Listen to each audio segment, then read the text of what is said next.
of the Torah, and I outlined it in topics.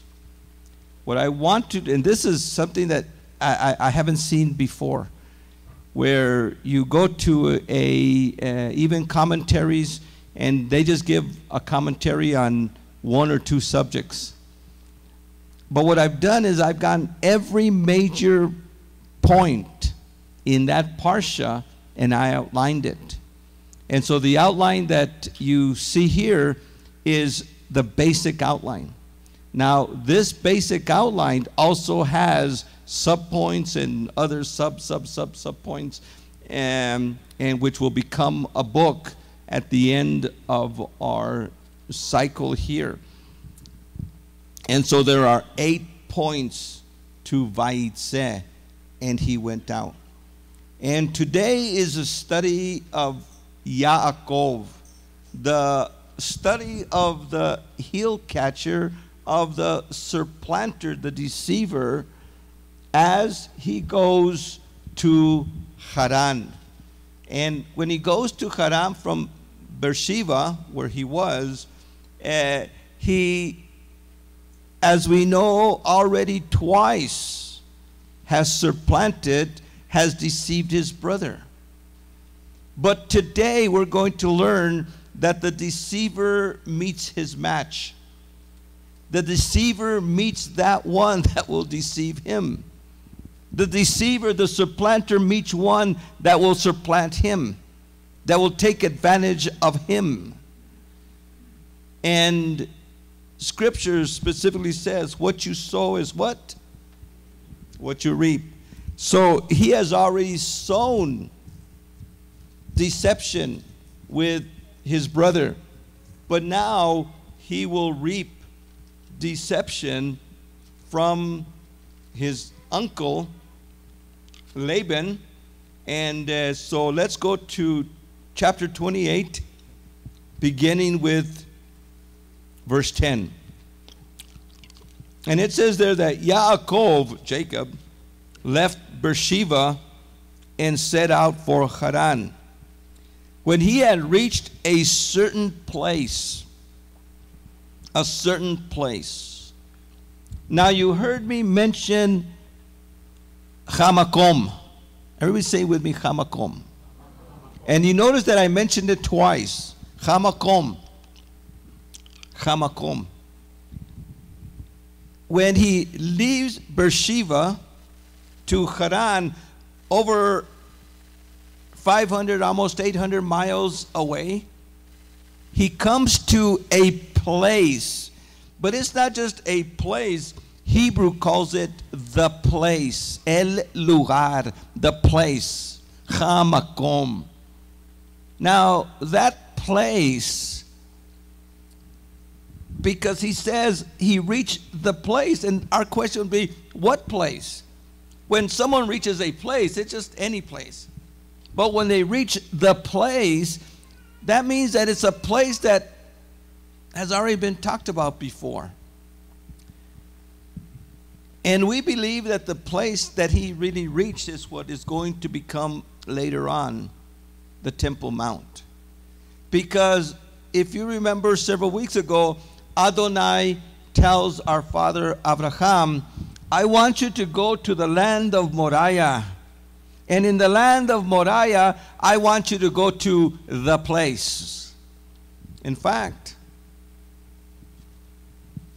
that land of Moriah, Har Moriah, the Mount of Moriah, we also believe before the flood, remember when the flood came, the flood erased all the geography from that time, from the Garden of Eden to the flood. All that geography was erased. And the flood waters arose even over the hills of the time. And when the flood came down, there was a different geography. So wherever the Garden of Eden was, the Gan Eden, the flood, in a sense, destroyed that geography. But the Gan Eden was the place. In fact, the Gan Eden was the original home of our ancestor Adam. Every one of us, in a sense, and in studying DNA and stuff like that, this is even to me more clear. That if every one of us, think of us, if every one of us in 2 or 3 seconds, and we would get from us to the creation, to Adam, to Eva, and in 2 or 3 seconds, every one of us could go into our mother's womb, who go into their mother's womb. Every one of us would go up to Adam and Eve in the garden. So in a sense, the garden was our original home. We get that idea when it says that Isaac and Jacob, that Israel paid tithes to Melchizedek because they were in the loins of Melchizedek. In other words, every one of us in Adam was with him over there.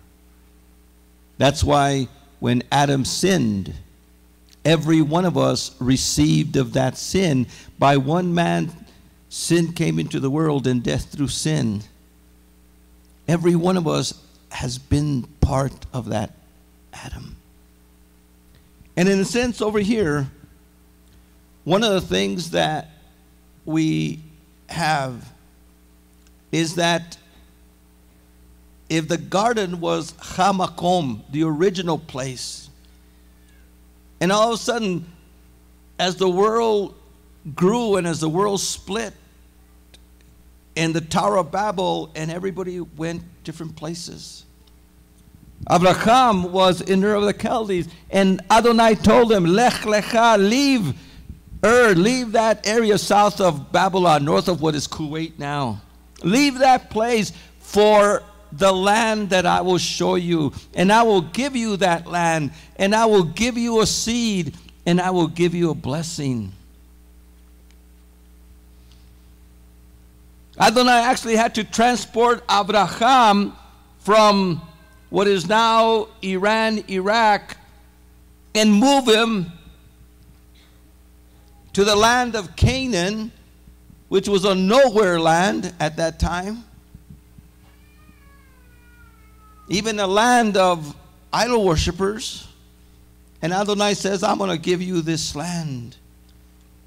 And then he takes him to, Abraham takes him to Mount Moriah with little Isaac and sacrifices them at the very place that is called Yahweh Yireh. On this mountain, Yahweh provides. David later on uses that land, buys what we call now the Temple Mount, and sacrifices there.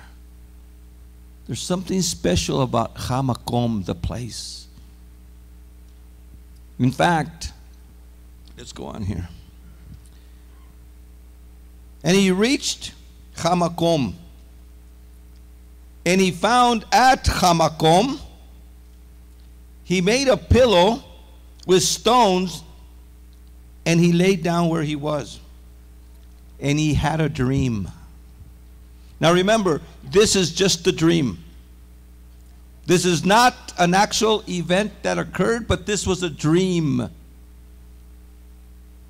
And he had a dream, and in the dream, he had a ladder, a shulam.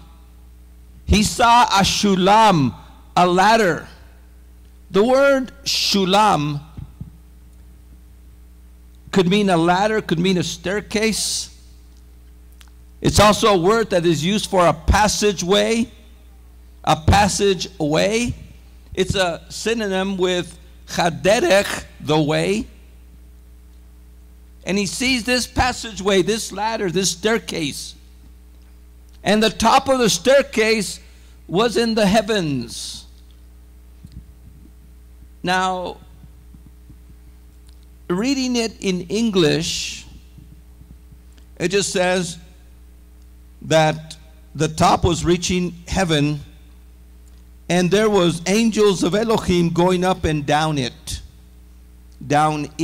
up and down it, thinking about up and down the ladder. But if you read the Hebrew, and those of you that know Hebrew, know that the last word, it, that pronoun, is not it. Remember, Hebrew, like Spanish, has masculine and feminine. And over here in the Hebrew, it actually says that there was this passageway, this ladder, this road, even a highway could be used. A highway to heaven, in a sense. And the top of this ladder, the top of this staircase, was in the heavens. And angels were going up and down on him. So the bottom of the ladder was on Yaakov. And he sees this vision of a ladder, and angels of Elohim are going up and down. And in the Hebrew, on him. En él. Arriba de él.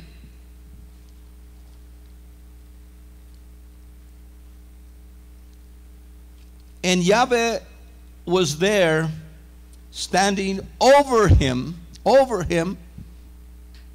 saying, I am Yahweh, the Elohim of Abraham, your father, and the Elohim of Isaac. I will give to you and your seed the land on which you are lying. Now, remember, Adonai has already said these very same words to our father Abraham several times. What is said here has already been said, given to our father Abraham, given to our father Isaac. Isaac received the same promises. And now Yaakov receives the same promises of three things: a land, a seed, and a blessing. Remember, this idea of a land, a seed, and a blessing is the promise that Adonai gave to our fathers, Abraham, to Isaac, to Yaakov. He gave it to our fathers. And this promise is for us. And it's for us today because the promises have to do with Yeshua. Israel cannot inherit the promises without Yeshua. Yeshua is of vital importance for every promise that Adonai gave to our fathers, that without Yeshua, there will be no land, no seed, and no blessing for the world. Remember, the problem with the world problem is not everything we see on TV. Those are just the symptoms. The problem of the world is death. Death is the main problem that the world has, because everybody dies. Everybody dies. And where does death come from? Sin.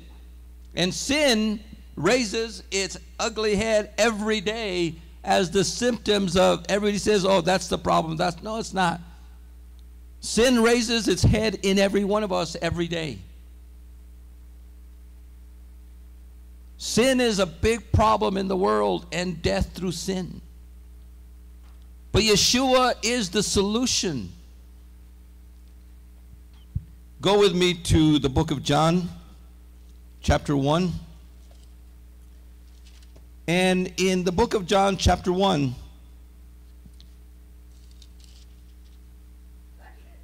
go with me to verse, Let's see, where could we start? Let's start in verse 47. Yeshua meets his first disciples, and they come and they present him to Andrew, presents his brother Simon Peter, and Nathanael. Let's start with verse 46 there, or 45. Philip found Nathanael and said to him, "We have found the one whom Moses wrote about in Torah." Can you imagine? Look at it. Look what he says. We have found the one whom Moses wrote about in Torah. Remember what Yeshua said to the Pharisees? You search the scriptures thinking that in them you have eternal life, but the scriptures are about me. In other words, Torah is about Yeshua. Torah is not about rabbinicalism. Torah is not about all those millions of laws that Phariseeism has come up with, a legalism of all that thing. Torah is about Yeshua. Torah is not about Judaism. Torah is about Yeshua. We have found the one whom the scriptures wrote about. In other words, now, if he says that, can you imagine Nathanael and Philip before, way before, maybe a year before, 6 months before, them discussing the Torah, discussing the scriptures, and talking about the Messiah who was coming. There was expectancy of Messiah. Oh, you know, watch, this is about the Messiah coming. This is about the Messiah coming. It's like messianic prophecy. They understood it. They knew it. Even the Pharisees knew it. Even the priests knew it. When Yeshua was born, where is the Messiah to be born? Oh, he's to be born in Bethlehem. And they give the reason that the priests, the Pharisees know that stuff. We found the one whom Messiah wrote about in Torah. The one whom the prophets wrote. So not only the Torah, but the prophets. Messianic prophecy.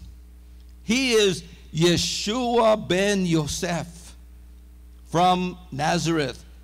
From Nazareth, said Nathanael, can anything good come from that place? Ze makom. Can anything good come from Nazareth? El troncón. The name Nazareth means el troncón. Anybody know what a troncón is? A troncón is like a stump. You know when you cut a tree down and all of a sudden just a little stump grows up? A little netzed. In Hebrew it's called a netzed. And what do you usually do when you find a troncón? You probably trip on it. And let me tell you, many people have tripped on that troncón. That netzed. Can anything good come from that place? Come and see, replied Philip. When Yeshua saw Nathanael coming to him, he said, here is an Israelite who deserves the name incapable of deceit. Here's someone that you can't deceive. Aquí está un sabio. Here's someone that cannot be deceived.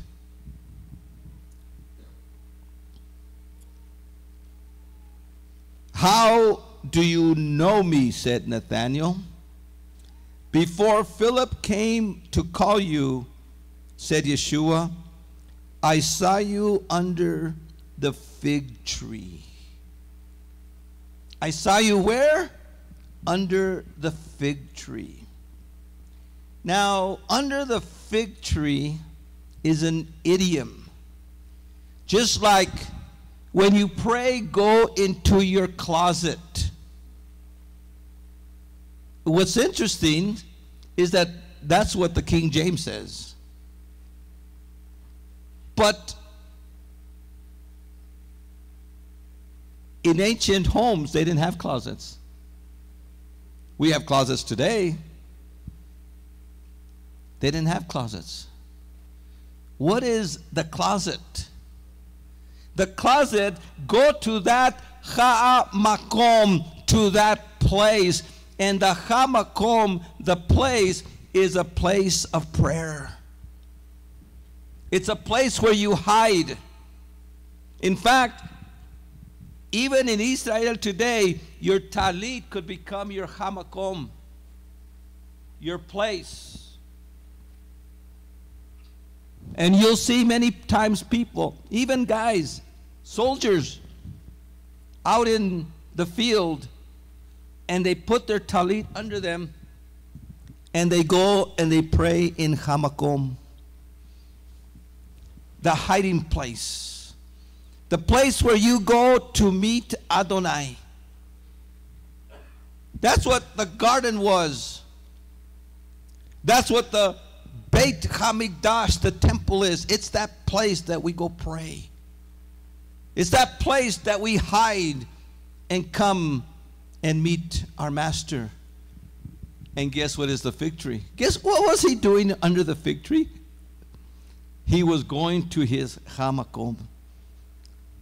And Nathaniel was praying under the fig tree. To go under a fig tree, even today, you'll have people go and they'll go hide.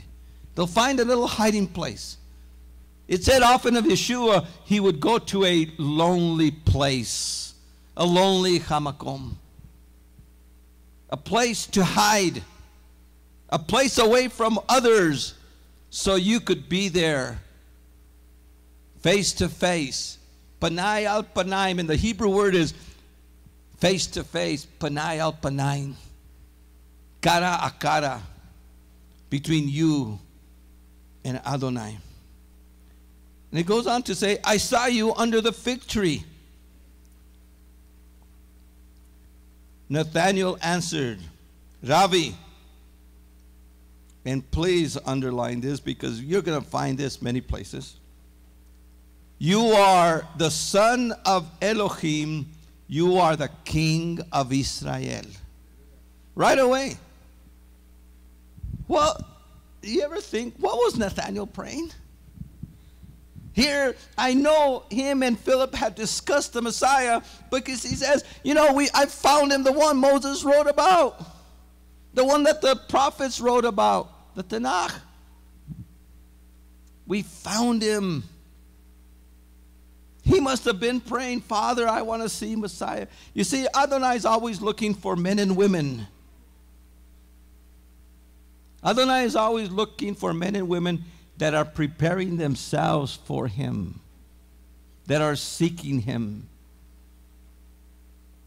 If you don't seek him, you're not going to find him. He's not going to allow himself to be found. Seek him. Develop this passion in your heart for him. I want to know. I want to know. I've mentioned many times since I was a little boy, I just wanted to know, wanted to search the scriptures. And when I was 19, I found him.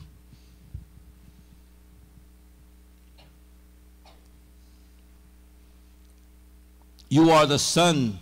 You are Ben Elohim. You are the king of Israel. The king of Israel, Psalm 2. In fact, if you go to Psalm 2, Psalm 2 says that the nations, the Goyim, the Gentiles, are in revolt against Yahweh and his Moshiach and his Messiah. And there in Psalm 2, Yahweh says, this is my king installed by me. Messiah is the king. But then the next verse says, Yahweh has said to me, you are my son. So Messiah is not only the king, but he's the son of Elohim. Philip knew that. Nathanael knew that. And they're putting all these verses, Psalm 2, and all these other verses, they're putting them together. And that's why he could come up with this, you are the Messiah, the king of Israel. Yeshua replied, you believe that just because I said to you, I saw you under the fig tree. In other words, I busted you. The only reason you're saying that is that I busted you. And now I read your mail, and now you are odd because I knew that you knew. Because you knew that I knew that you knew. Something like that. Then he added, I tell you most solemnly, you shall see heaven laid open, and above the Son of Elohim, the angels of Elohim ascending and descending. Wait a second. Look at that. He says to Nathanael, you're going to see greater things. Yaakov had seen that several thousand years later, before. Yaakov, in a night vision, in a dream, was laying there on stones for a pillow. And he had a dream, and as his dream, there was this ladder, heaven opened, and that ladder came upon him,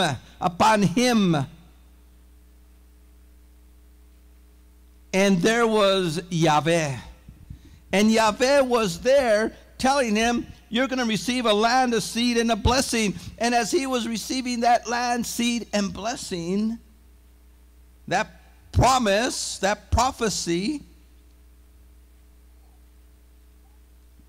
he was becoming the man that Adonai called him to be. Now, Yeshua says, you will see heaven laid open. That's what Yaakov saw. And above the Son of Man. Wait a second. The one that was above Yaakov was Yahweh himself. But now, the one upon whom you will see, the angels of Elohim are going to be ascending and descending. All of a sudden, what happened to Yaakov and what Yeshua prophesies that is going to happen, it's all about who? All about Yeshua. Yeshua is the one that was there giving the prophecy about himself, about the land, about the seed, and about the blessing. Let's go back to Genesis, and then we'll go back to John. Now watch this. This is what he tells him when Yahweh is above him. And Yahweh was there standing over him. Verse 13 it says, saying, Ani Yahweh, Elohei Abraham, Avcha, Va Elohim Isaac. I am Yahweh, the Elohim of Abraham, your father, and the Elohim of Isaac. I will give to you and your seed the land on which you are lying. Think of it. Once again, the same promise. The same promise to Abraham, to Isaac, again to Yaakov. Your seed will be like specks of dust on the ground, and you shall spread to the west, the east, the north, and the south. Israel and the seed like specks. Now what's interesting is that there are two seeds it's talking about here. One seed is Messiah. The other seed are the actual descendants of Yaakov through the 12 tribes. And the seed, plural, are going to go throughout the whole world. We're here right now. We are here right now. We are west of Jerusalem. That's why, like Solomon, when he built the temple, he says, when you pray, pray facing this temple in Jerusalem. And that's why we face towards Jerusalem. We face towards the west. If you remember, Daniel faced towards, we faced towards the east. Daniel faced towards the west because he was in Babylon. If you're in Russia, you face south. If you're in South Africa, you face north. We face towards Jerusalem.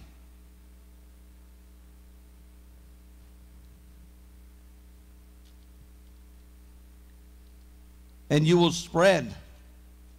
And watch what the end of verse 14 says. And all the tribes of the earth shall bless themselves by your seed. By your what? Seed. Now let's go to the book of Galatians. We're going to go to Galatians and then we're going to go to John. In the book of Galatians, chapter 3. Go to chapter 3. Verse 6. Take Abraham, for example. He put his faith in Elohim, and his faith was considered as justifying him. Don't you see that it is those who rely on faith who are the sons of Abraham? Remember, those who rely on faith are the sons of Abraham. Doesn't necessarily, we're told later in Romans, have to be his biological or blood sons. Because being a blood son, if you're not a son of faith, you're not a son of Abraham. Scripture foresaw this, that Elohim was going to use faith to justify the Gentiles and proclaim the gospel long ago when Abraham was told, in all the pagans will be blessed by you. By you, all the pagans will be blessed. Look at that. Abraham was told that. Last week we saw that Isaac was told that. This week we are told that Yaakov is told that. Our three fathers are specifically told a land, a seed, and a blessing. And that blessing is in you, in your seed, all the Gentiles will be blessed. And Paul here in Galatians is saying that's the gospel. When people ask you, what is the gospel? The gospel was proclaimed to Abraham by Yeshua. He's the one that stood over him. Because remember, Yeshua said, I and the Father are echad, we're one. So when Yahweh appears to Abraham, to Isaac, in bodily form, it is Yeshua who appears to him, because the Father no one could see. He proclaimed the gospel long ago when Abraham was told, in you all the Gentiles will be blessed. What is the gospel? The gospel is the blessing of salvation to every son of Abraham, to all those that now believe Abraham and his seed. By the way, go to verse 16. Verse 16. Now the promises were addressed to Abraham and to his seed. Notice in passing, a little bit of grammar lesson here Paul gives the Galatians. Notice in passing, the scripture does not use a plural word as if there were several seeds, several descendants. It uses the singular, to his seed, which is Messiah. So the land was given to the seed. Well, notice in passing, let me give you a little grammar lesson here, Paul says. Notice in passing, notice that the grammar here is very specific. It is singular, to one seed. Not to many seeds, but to one seed. And that one seed is the Messiah. So to who does Israel belong to? Messiah. Who's the one that brings salvation? Messiah. In other words, Israel, and I know this might upset some people. Oops. But Israel does not belong to the Jewish people. In fact, Israel does not belong to the Israelis. It definitely doesn't belong to the Palestinians or the United Nations. The land of Israel, from the Wadi of Egypt to the Euphrates, belongs to Yeshua the Messiah. And one day when Yeshua the Messiah comes back and sets up his kingdom, that will be the geography of the land of Israel. And the 12 tribes are going to be reigning there.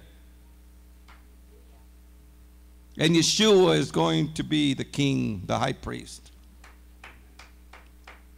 Notice in passing, it's to Messiah. By the way, go to verse 27, and we'll finish this up. All who are baptized in Messiah. How many of you are baptized in Messiah? All who are baptized in Messiah, you have clothed yourself in Messiah. Can you imagine Messiah is your talit? Messiah is your clothes.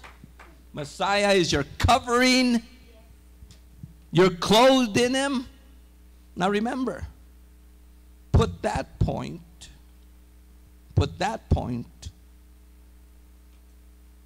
with Revelation about Yeshua was the lamb sacrificed at the foundation of the world. Yeshua was the lamb sacrificed at the foundation of the world. So when Adam and Eve sinned, they went and started the first church of the fig leaf and covered themselves up in their self-righteousness. And Adonai had to take those fig leaves off. And Adonai did something very important. Adonai began a system of grace, a grace system. And the grace system that he began is called vicarious sacrifice.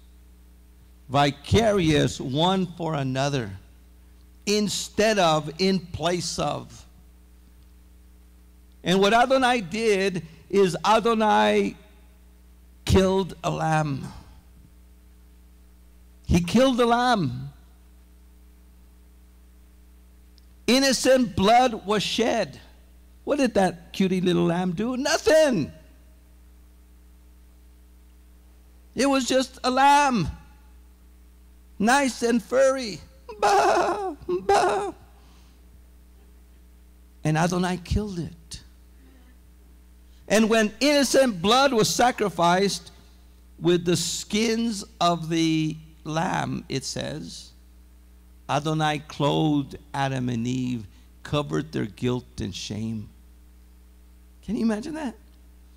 That sin of Adam, their personal sin, they were clothed with the skins of a lamb, of their guilt and shame. Now in baptism, we die with Messiah, we are resurrected. Baptism also clothes us.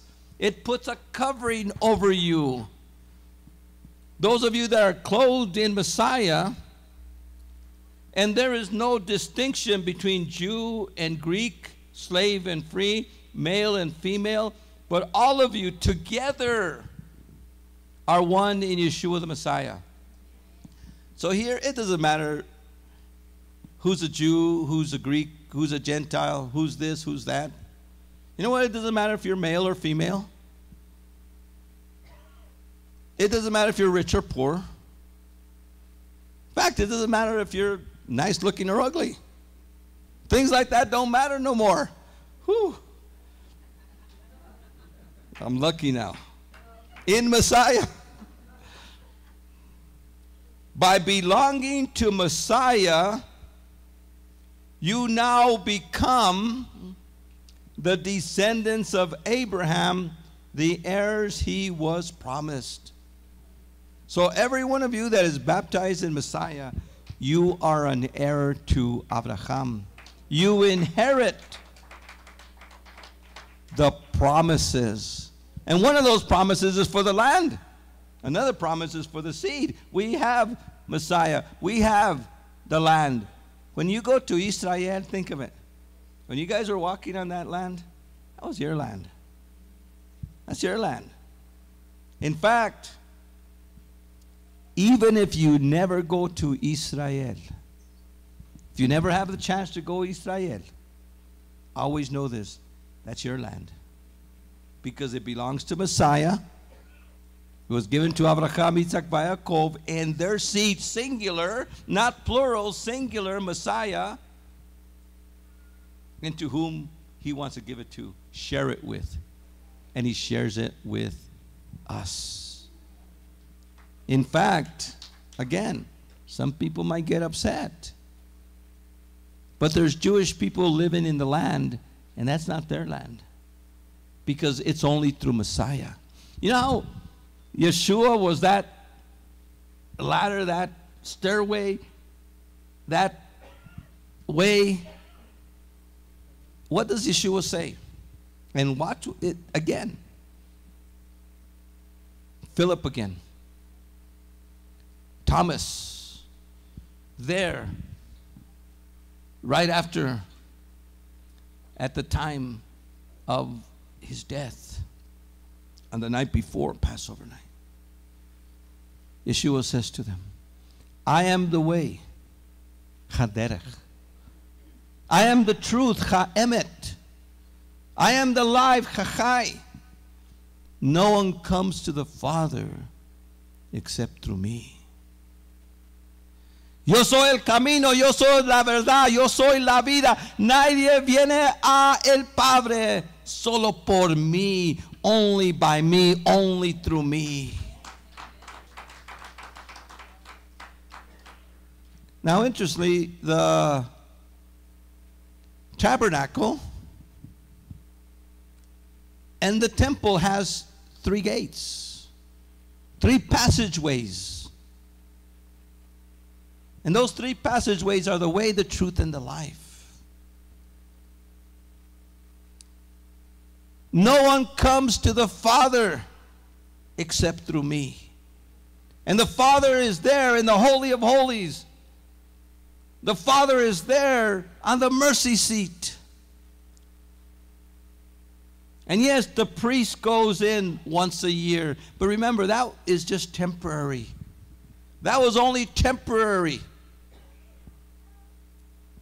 Yeshua, it says, went into the Holy of Holies, and he didn't come with the blood of bulls and goats. He came with his own blood. That's why Yeshua is the way, the truth, and the life. And no one comes to the Father. And think of that symbolism of the eternal tabernacle. Because remember, we are told that Moses is to make this according to the blueprint, according to the pattern. That pattern is only of the replica. The temple here was a replica, we are told, of the one in heaven. And it is to heaven itself that Yeshua went. And Yeshua himself is what the temple is all about. The temple, the Hamakom, is about Yeshua. It's all about him.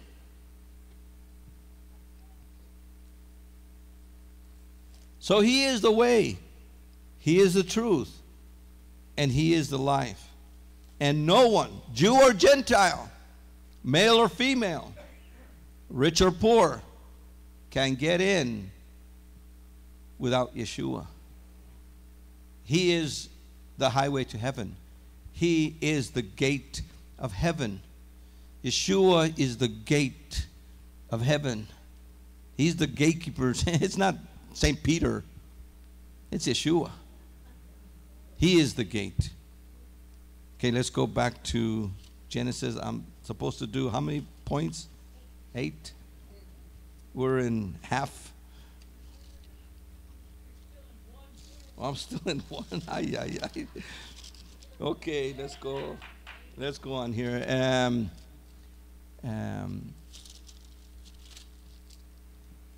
To your descendants, verse 15. But be sure I am with you. Yo estoy contigo. I will keep you safe wherever you go and bring you back to this land. Can we tell them? I'm going to bring you back. I'm going to keep you safe. No matter where you go, what's going on here, I will keep you safe.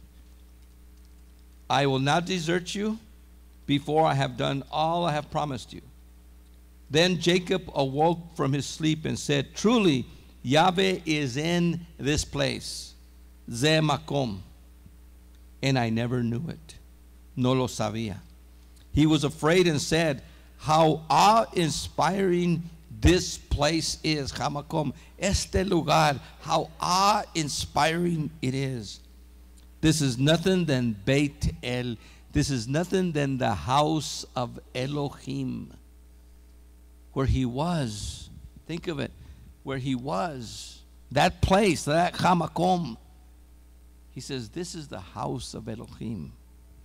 Now the word house, Chabait in Hebrew, the word for the home, the word for our place. In fact, the temple was called Chabait. Remember that it says that the disciples were all in one house when the Ruach, the Holy Spirit, fell on Pentecost? Most people say because it says the house, they were thinking of the upper room.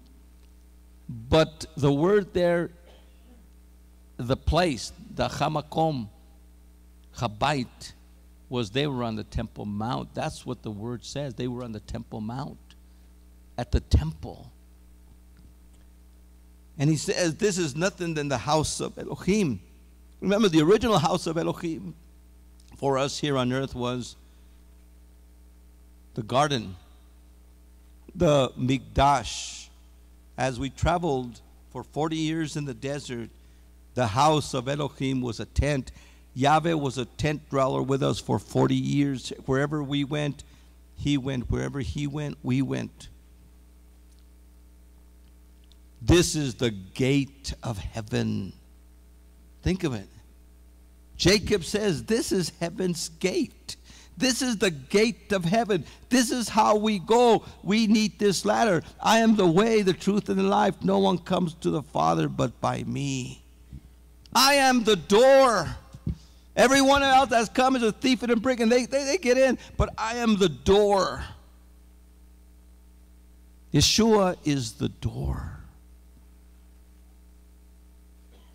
Remember, one thing that is a little bit different in Christianity than in our Messianic faith is that most of what we were taught is we were taught to pray to Jesus. We were taught to pray to him. And Christianity, even especially in the early stages, with heretics that were eventually kicked out, was this idea that we don't have to go to the mean God of the Old Testament. We have the loving God of the New Testament. And in many ways, Christianity split up the Father and the Son. And they had this idea that now we have the Son. And the Son is the one that we need to go to and pray to and do everything. It's never changed from the original. The Father is who we go to. Yeshua says, whenever you ask anything, ask the Father in my name. Yeshua never said pray to me. He says pray to the Father in my name. Using my authority, because Yeshua is the door. See, he's the door. We get in through him. We don't go to him, we go through him. But we go through him to who? To the Father. When they asked him, teach us to pray, he said to them, this is how you pray. Our Father, who is in the heavens, holy is your name. May your kingdom, 1,000-year kingdom, come. May your will be done on earth as it is being done in heaven right now. So when he taught us to pray, he taught us to pray to who? The Father. But he said, when you come to the Father, come in my name, because I am the door. And it's interesting, in Israel, when you go to Bethlehem, you'll still see the little, they're about this high, 3 feet high, up there in the shepherd's field. And the shepherds are still out there, by the way. There are shepherds still this day on the shepherd's field with the flocks. And they're about this high. And the sheep are put in, and there's a little door. There's just a little door. There's no actual door, but there's a passageway. And in the night, the shepherd comes, and he puts his 2 feet on the 2 sides of the passage, right? And the sheep come. He calls them by name. Each sheep has a name, and they know that name. And he comes, and every night he comes, and he takes all the burrs away, and he kind of just pats them, and they go in. And then what he does at night is he sleeps in the doorway. The shepherd actually becomes the door to the sheepfold. And Yeshua is our door. And he's the one that lets us out and brings us back in. He's the one that leads us to water. He's the one that leads us to pasture. He's the one that takes care of us against the wolves, against the thieves, against all those. He's truly the good shepherd. But it is only through him as the door that anyone could come to the Father. If you are Jewish and you're depending on your Jewishness, you're depending on your good works, you'll never have enough good works. You will always be found wanting. If you're a Christian and you've just depended on a prayer that you said 20 years ago at a Billy Graham revival, and you said, I want to accept Jesus, come into my heart, and then you went out and still lived the old life. If you're lost in paganism, if you are a follower of Muhammad, and Muhammad has not brought you the care, you need Yeshua. You need Yahweh the Father, and you need to come to him through Yeshua. That's the only way. There is no other way. This is nothing else than the house of Elohim. This is the gate of heaven. And rising early in the morning, he took a stone, used it that he had used as a pillow. He set it up as a monument. Pouring oil over it, he anointed it and said, this place is Beit El. Before it was called Luz. And Jacob made this vow. If Elohim goes with me and keeps me safe on the journey, if he gives me bread to eat and clothes to wear, and if I return home safely to my father, then Yahweh will be my Elohim. Now notice that, because we're going to work on that next week. Then he will be my Elohim. This stone I have set up as a monument shall be called a house of Elohim. And I shall surely pay a 10th part of all you give me. Look at that. Another tither. Another tither. We keep finding tithers. Abel, Abraham, Yaakov now, I will pay a tenth. I was going to give a talk on tithing, but I ran out of time. Lucky you guys. Let's stand. Yeverechecha Yahweh vaish merecha. Air Yahweh panavelecha vichunecha. Asa Yahweh panavelecha. Vayasem lecha shalom. May Yahweh bless you and keep you. May Yahweh make his face shine upon you and be gracious unto you. May Yahweh lift up the light of his countenance upon you and give you his peace.